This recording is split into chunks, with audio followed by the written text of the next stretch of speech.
Thank you not only for the support, but also that you came here and for being with us. It is my pleasure and honor to welcome here on the Meltingpot Reflex Music Arm stage American saxophone player Donny McCaslin. Donny is 3 times Grammy nominee musician with various numerous collaborations, like with musicians like Daniel Perez and Brian Blade, and of course David Bowie as well. I'm pretty sure we will go through all these wonderful collaborations. So welcome here, and thank you for your time. Thank you, Anna. Happy to be here.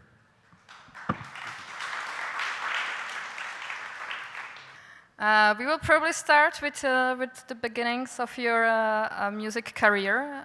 You grew up in California, as I think. Yes, I grew up in Santa Cruz, California, which is in the Bay Area. It's about an hour and 15 minutes south of San Francisco. And it's a small town, but there's a lot of culture there, and a lot of music and a lot of art. And I was fortunate to grow up there. You grew up in a quite music environment. Your dad is a pianist and also wipes player. Yes. My parents were divorced, and I would see my father one day a week. And he would pick me up on Sunday and drive me to the downtown, to the mall, which was in the center of Santa Cruz.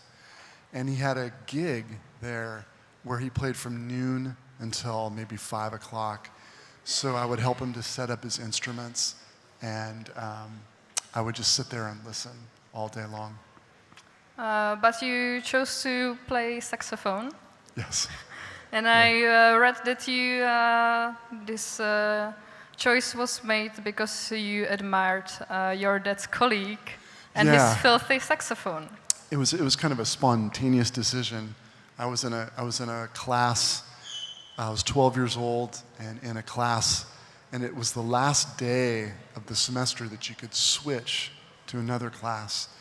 And my best friend from elementary school was in beginning orchestra, so I switched to be with him. And my father asked me what instrument, and I said saxophone. And in hindsight, I think it's because the saxophone player in his band was very charismatic. He was a hippie. He wore tie-dye shirts. He had a big beard. He played crazy solos. And one time I looked into the bell of the saxophone, and there was a pool of condensation with a cigarette butt floating in the middle, which is gross. But when you're a kid, it's kind of cool and kind of interesting. So you went to lessons with your dad's fellow or some other teachers? No, exactly. There was a new saxophone player in my father's band, and I took lessons from him once a week. And I started practicing regularly, and my father would come over to where I lived and bring his piano, and we would play together. So from the beginning, I had a lot of opportunities to play regularly, and that was a big part of it. Wasn't he a little bit disappointed that you didn't choose piano and wipes? Yeah, I think his philosophy of parenting was not to push too hard for me to do something, but rather he tried to support whatever I chose to do.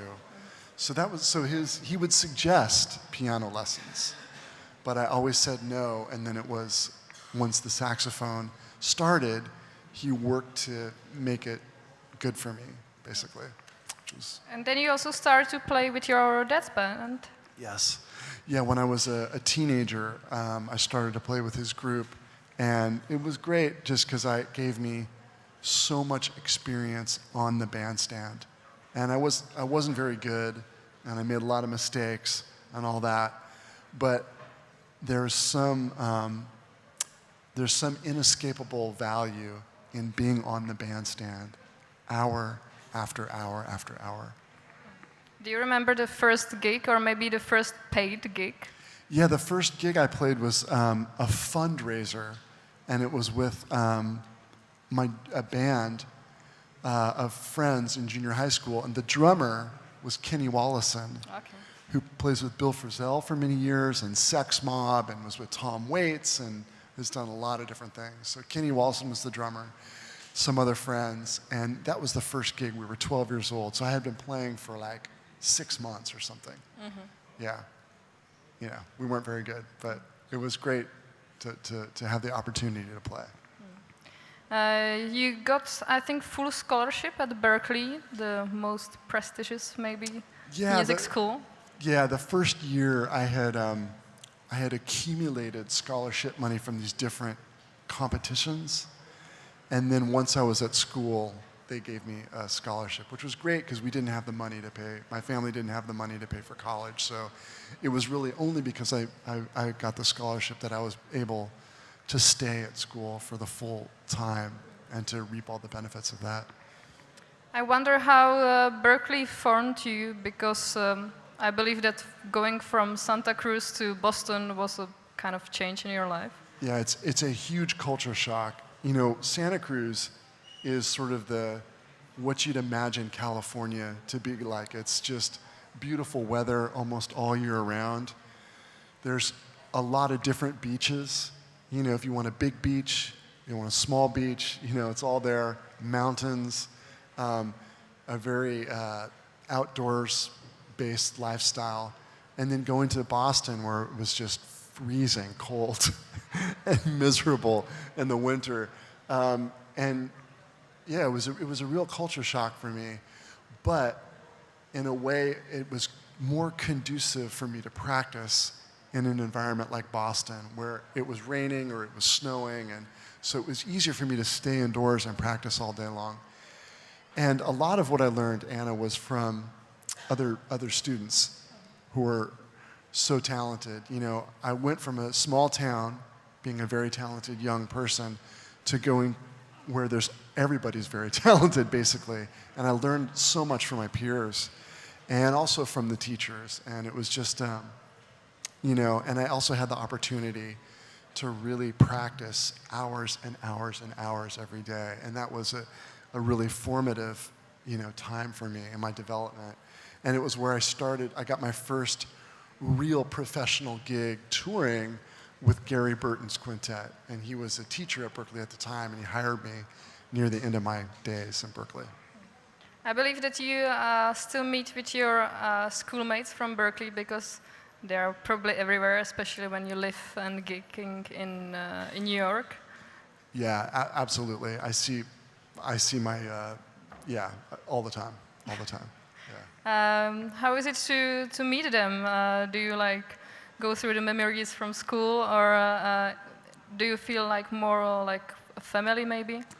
I think it's like seeing old friends from your hometown in a way, where sometimes if you haven't seen them, you talk about your other friends from that period of your life.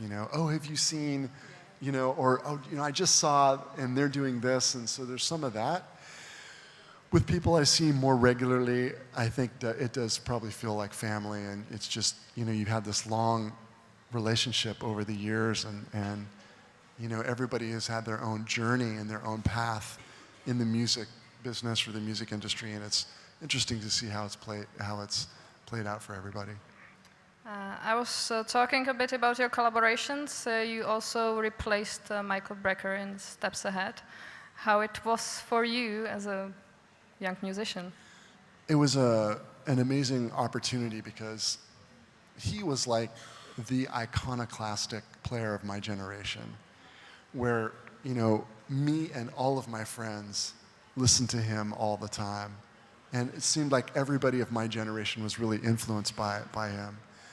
So to be in that band and play the same music that I had listened to hundreds of times, and to have to improvise on these songs where his solos were like the creme de la creme of solos, it was a great opportunity for me, because it was a chance for me to find my own voice as an improviser, and to sort of not play the way he played, but to find what felt genuine to me within that context. So it was a great learning experience for me, and I really enjoyed it.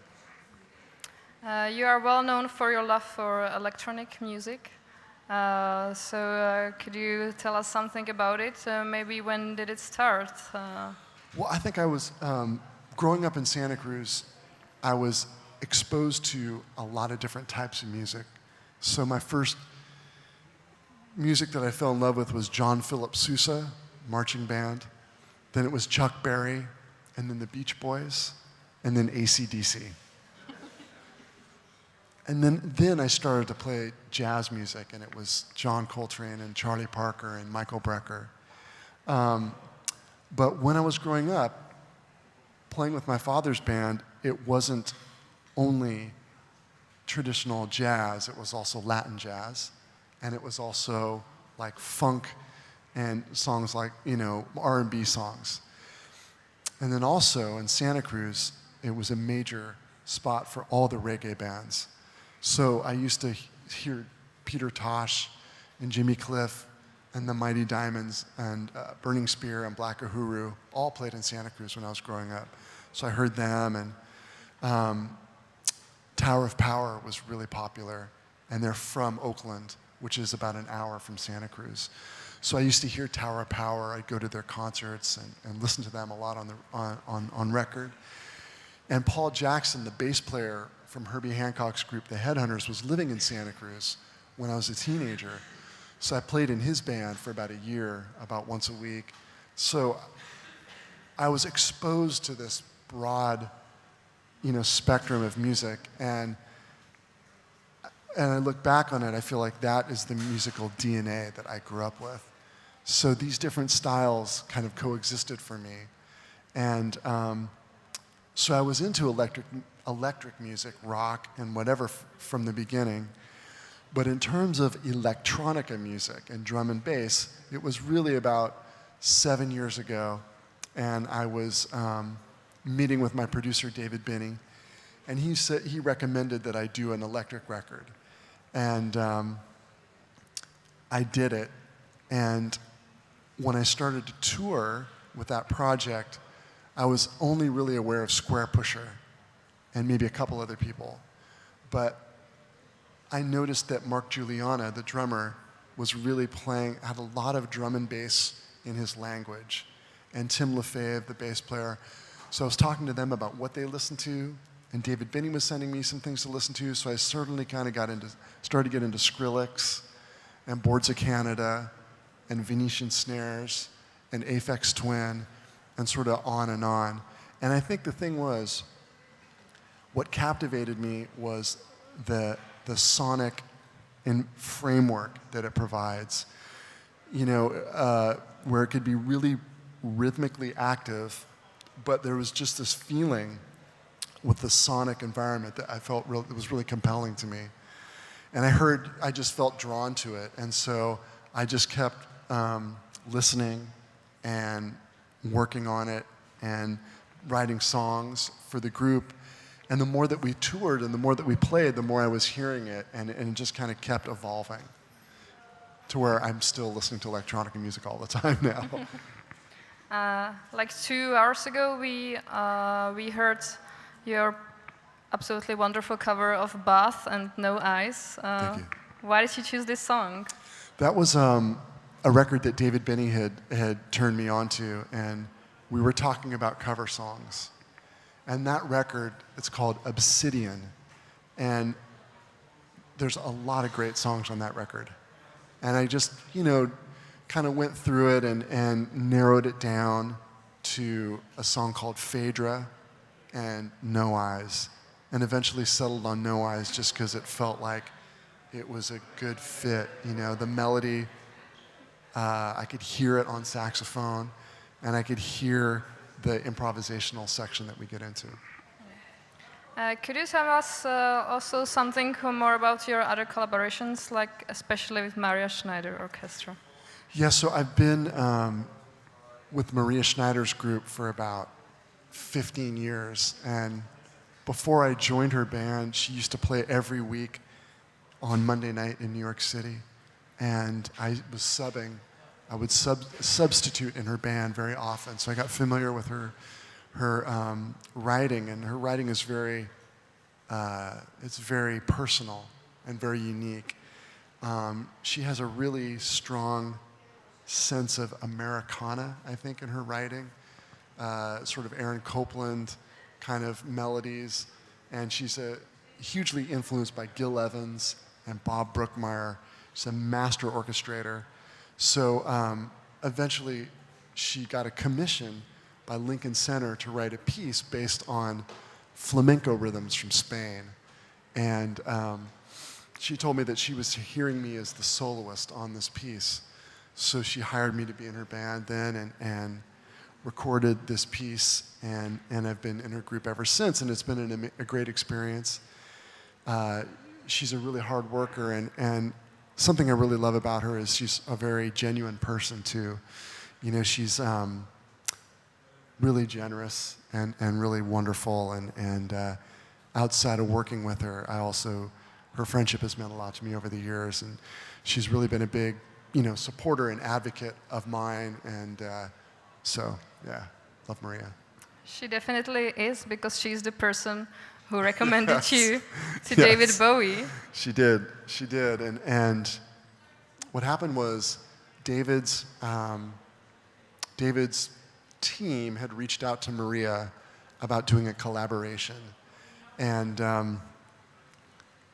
she called me and asked me, what I thought about doing it, because she was also preparing to make her own record, and I told her she should do it, because I just thought it'd be a great thing for her.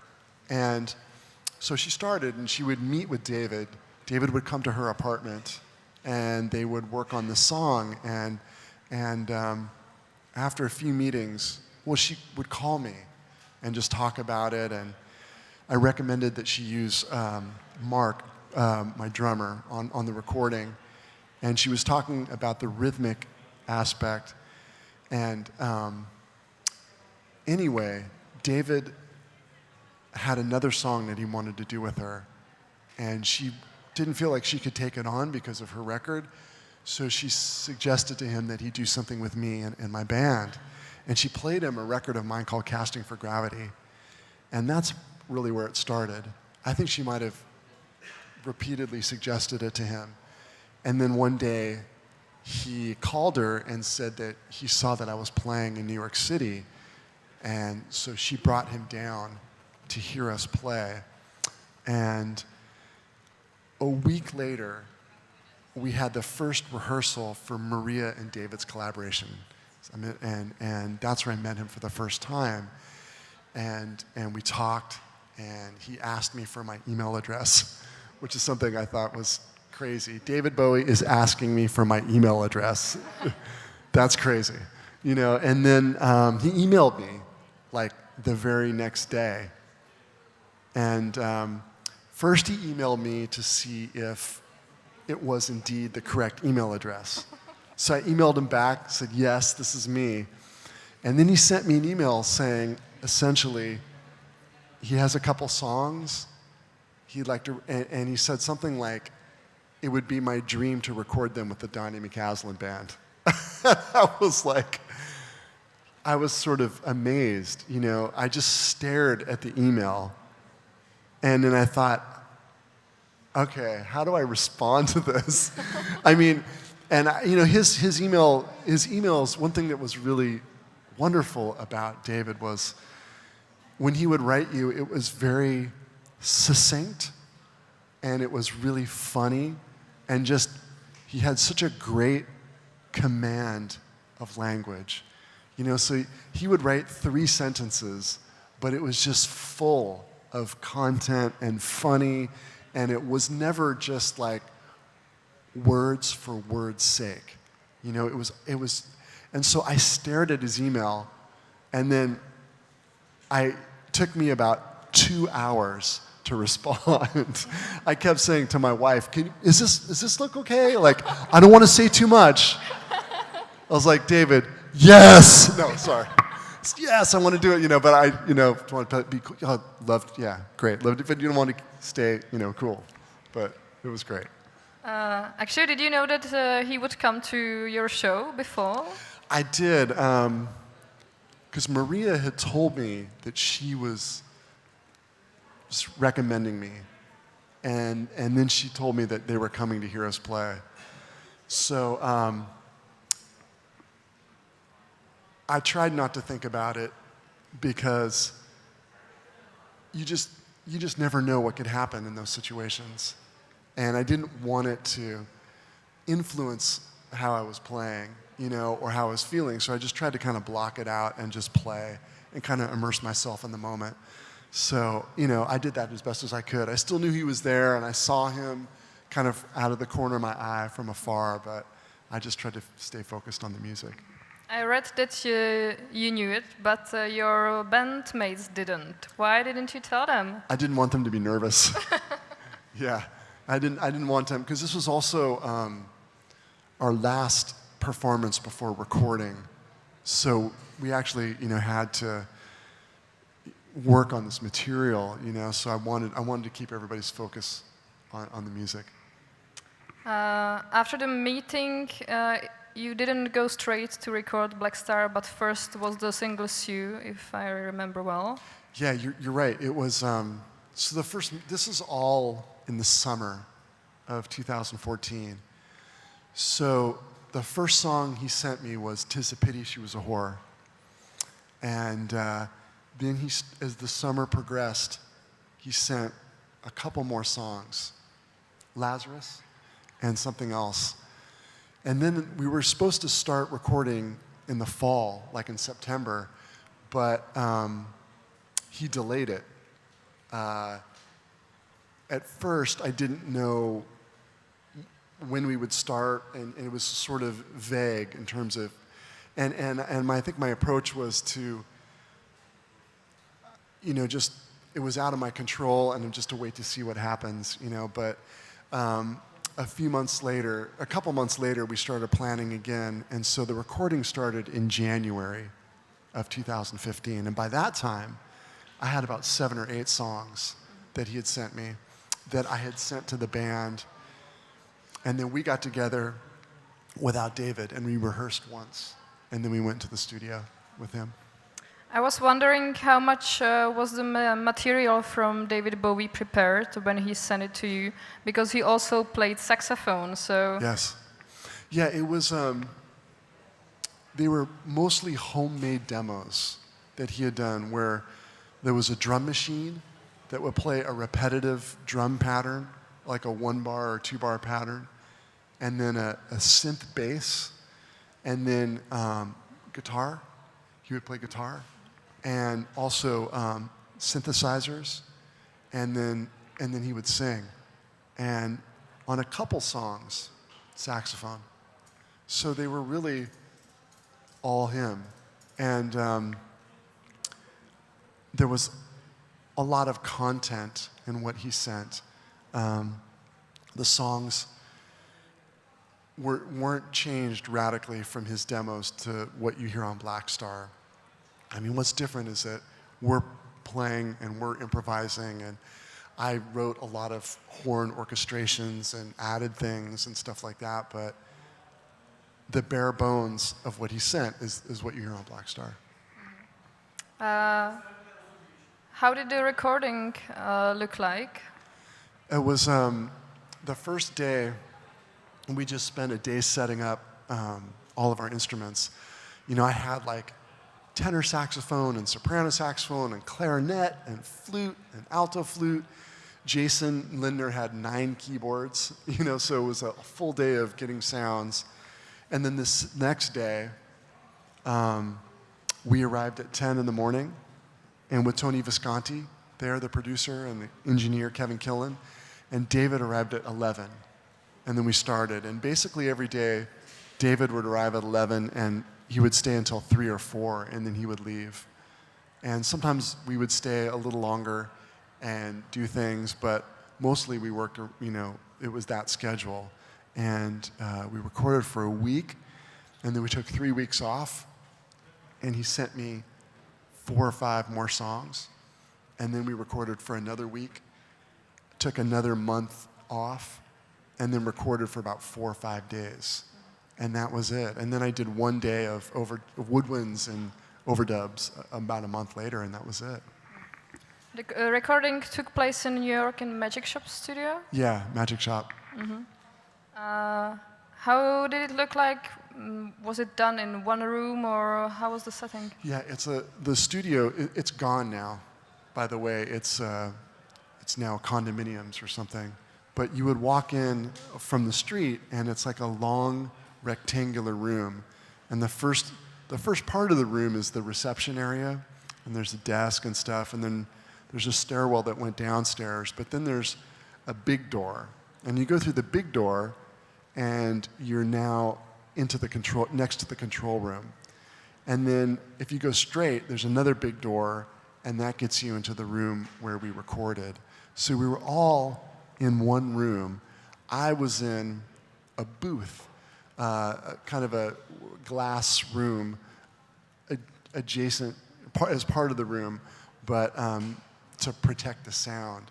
But we were all kind of together, and so I would look straight, and David was right in front of me.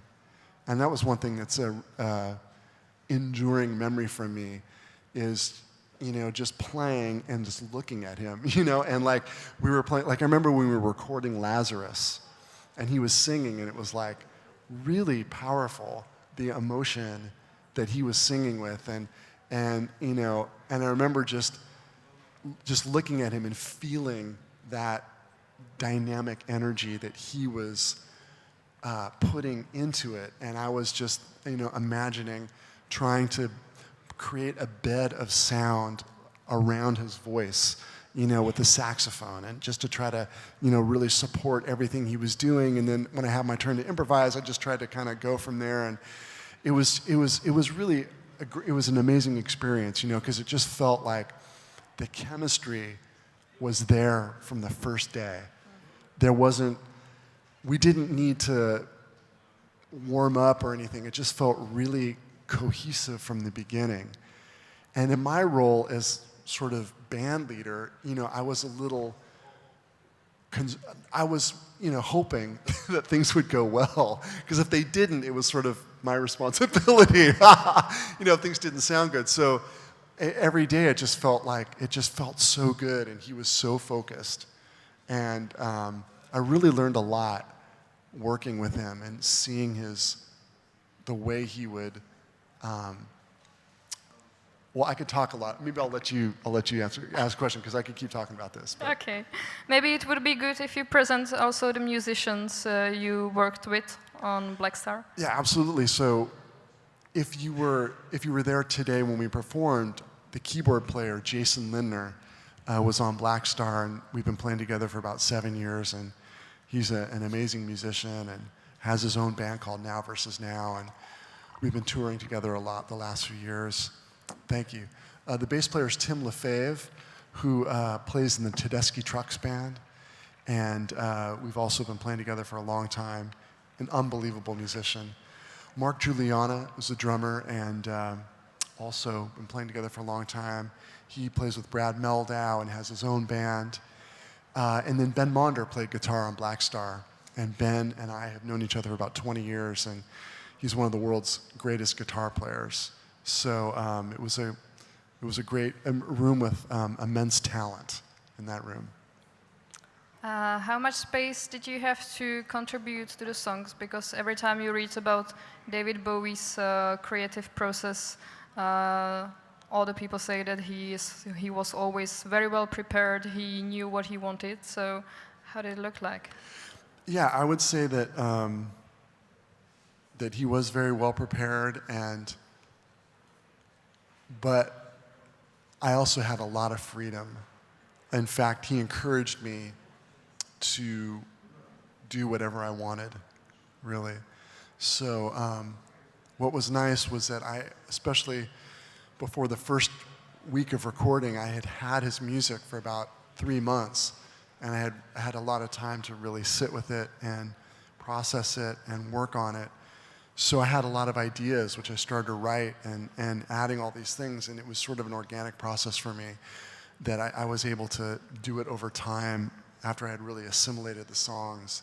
So, and I did a lot of it. I didn't tell him about any of that. I just showed up at the studio with all these horn orchestrations, and I said, you know, I had a couple ideas, and I hope it's okay. And he was very receptive, and then that kind of set the precedent that every song basically had to have like a horn score, which I was happy to do and was really fun for me. But to your point, I think we all felt a real sense of freedom, but at the same time, we all wanted to serve his music. And the music that he sent us was clear, and that was always our starting place, and we wanted to serve that. How about the contributions of your bandmates? Because I read that, for example, Jason did a great job with Lazarus, I guess, and Black Star. You know, the thing I always remember is he did a great job on everything. Is on Black Star is at the end of one of the long days after David had left the studio, Jason, we were just about to finish. He said, I have one idea. Can I go? He asked the producer, Tony Visconti, can I just go put one thing down? He said, yeah, so Jason goes in, and with a synthesizer, he doubled the bass drum of Black Star. So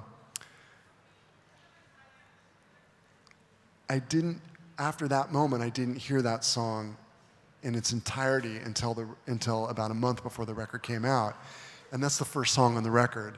And I hear the guitar thing and the flutes, and then I hear the bass drum and the synth. Da-da, da-da, da-da. I can't remember the rhythm now. It's been a while, but it was amazing because that was just kind of an afterthought for Jason, but it really ends up having a really prominent role in that song. The synth and bass drum being doubled. It's really strong, I think. Yeah. I love it. It is. How long overall did it take, the recording? A few months, I guess, like till March, something like that? Yeah, but it was, in total time that we spent in the studio with David was about 3 weeks. Mm-hmm. Yeah. Okay. Within those 3 months. Okay. It was 3 weeks of recording. Mm-hmm. Do you remember the first time you heard it? Yeah. Final record? Absolutely. I'll never forget it. Yeah. Okay. So I was going to come to Europe with Maria Schneider, and we had been trying to organize a time when everybody could get together, David and Jason and Tim and Mark and Ben and I, but everybody was traveling and it was hard to coordinate. So I went to David's house the day I was going to Europe, and I just went in to his office, and his assistant sat me down in this room by myself and turned on the record, and she left the room. And I just sat there by myself listening to this record, and it was pretty overwhelming. Pretty overwhelming, yeah. Did you share your thoughts about the record with David? Yeah, so he basically, near the end of the record, I was just, had my eyes closed and I was listening, and then I opened my eyes and there he was, like he'd come into the room, So, I mean, it was an emotional moment because I just couldn't believe how great the record sounded. I mean, it was just so, I guess part of it is because I put so much work into it. Like, I probably had never put that much work into any one project outside of my own. So I felt like I had labored, put so many hours into it, and then just to hear it and all the, well, there's many aspects of it, but part of what I heard when I heard the first time is I thought, that's what it was when we played together. That's what it sounded like. Jason's playing this and that. Like, I remember that, and I remember those moments. And it wasn't like many other pop records where it's indistinguishable who's playing in the band, because it's like they cut things up or they do it. This sounded like the energy that I remember in the room. So that was one thing. And then also just hearing what he had added. He added layers of vocals, and what him and Tony had done together, adding strings and adding other synthesizers. It was this huge mosaic of sound with all these different elements that you could hear, because it's such a great mix. That is a great sounding record. Regardless if you like the music or not, it sounds so great. You can hear everything. So it's like one of those stories where there's like 5 or 6 different storylines that all intersect, and you could hear it all. And that was amazing. So it was really emotional. I think I was in tears because it was like, it just sounded so great. And then he was there, and so, we embraced and we talked. And the thing that stands out to me was he was so happy with the record. Like, he was so happy with how it had turned out. And for me, again, as the band leader, who felt a real sense of responsibility to make it sound good, everything we did, it was a thrill beyond belief to see how happy he was. And I knew that everybody in the band would feel that way too, because it was a big deal for all of us. And so it was just a, kind of an unforgettable, afternoon spent with him, and we talked about the record and stuff, and it was really emotional and just amazing. Were you discussing the lyrics of Black Star, because it's full of symbolism and also special language? Yeah, no, we didn't actually. We didn't. I was just like, wow, it's a lot going on. But I'm not somebody who, I don't process music from a lyrical standpoint. For me, it's more of an emotional standpoint. And obviously I play a lot of instrumental music, but I love lyrics. I mean, I love songs and singing, but it's just how my brain is or something. Like, it's more sound and emotion. So, and I studied some of the lyrics. Like, when he sent me the lyrics to Lazarus, before it was called Lazarus, and I was just trying to, get deeper into the tune and understand it. And so I was looking at that, I'm a bluebird in heaven, all those really lot of meaning in these words, and still I wasn't thinking about, well, what does this mean? Or what is he trying to say? I just was, for me, it was back to what I was talking about a couple minutes ago, where it was the feeling of him singing, the emotion that he sang with, and it was reacting and interacting with that. That's what I do. I think that you heard the final record in summer 2015. Let's see. It was fall. Oh, you mean when I heard it at his place? This was like November something 2015. But you had already started to work on your own record Beyond Now, yes. right after the recording of Black Star. Mm-hmm. And it's heavily influenced by David Bowie and Black Star as well. So could you tell us a little bit about your latest record Beyond Now? Yeah, absolutely. It was in the summer of 2015 where I sat down to write the original music. And as you can imagine, David's music was just really still really present all over me. So it really did influence the writing. I mean, I could give you a couple specific examples, but it was also that experience. I was so close to his writing for those 6 months. I had this kind of perspective, and I was inside every detail of it. And that just has a real effect on somebody, and it's inspiring to get a feel for what his process was writing. And it was really inspiring to me. And I think, one thing is, with a lot of the songs on Black Star, there was an immediacy about the music. Like, the song started, and I felt like something happened that compelled me to listen right away. And so I think that's one quality that I was thinking about when I was writing. So like the first song on Beyond Now, which is actually the first song we played tonight. It's like ba ba ba ba ba ba ba ba ba ba. Right away it starts with this vamp, and I think it's that kind of feeling, being inspired by David. Those other things I was listening to as well, Aphex Twin and Kendrick Lamar, Deadmau5, who's an EDM guy I like. So that stuff is in there too, but certainly a big connection to Black Star. And then, we recorded two of David's songs on that record, and one was about a week and a half after he passed away, we were going to play a week in New York City, and we were talking about how do we pay tribute to him. Didn't feel like it was okay to play anything from Black Star. It just felt like couldn't do that. Didn't want to do it. And then Jason suggested trying Warsaw. So we tried it at the sound check the first day and felt good. So we played it every set of every night, and it was a way to basically honor David and his memory. And so I really wanted to record it because it meant a lot to me because it was a really difficult time emotionally. And to have a song to be able to direct your emotions and process your emotions through felt really cathartic for me, and it was a really intense time, and that song means a lot to me because we were playing it twice a night, from the stage, and to honor David.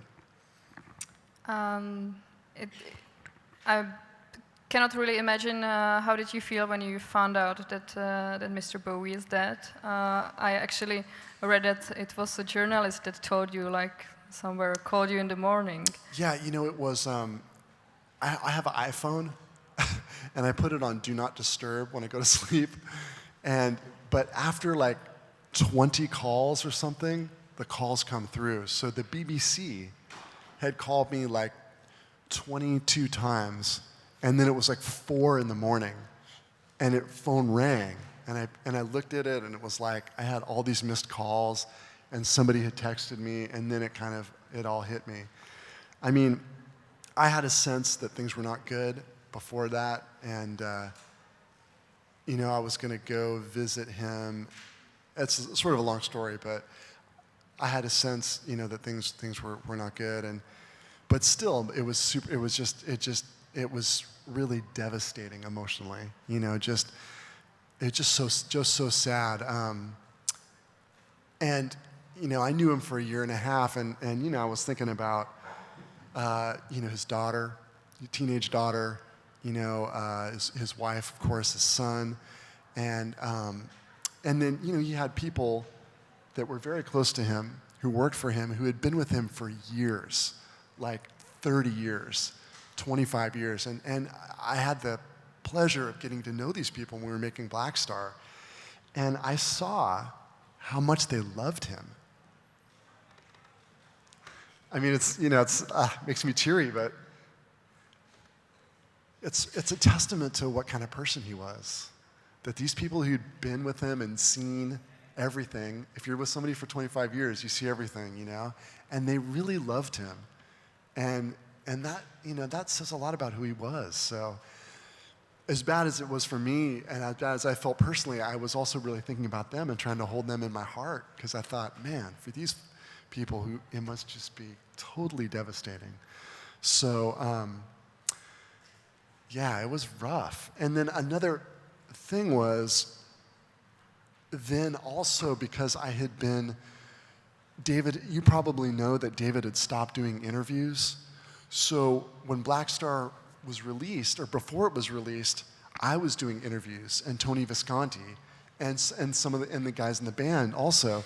So I'm telling you this because once he passed away, I had a total media deluge, of people calling me, like New York Times and CNN, and I mean everything.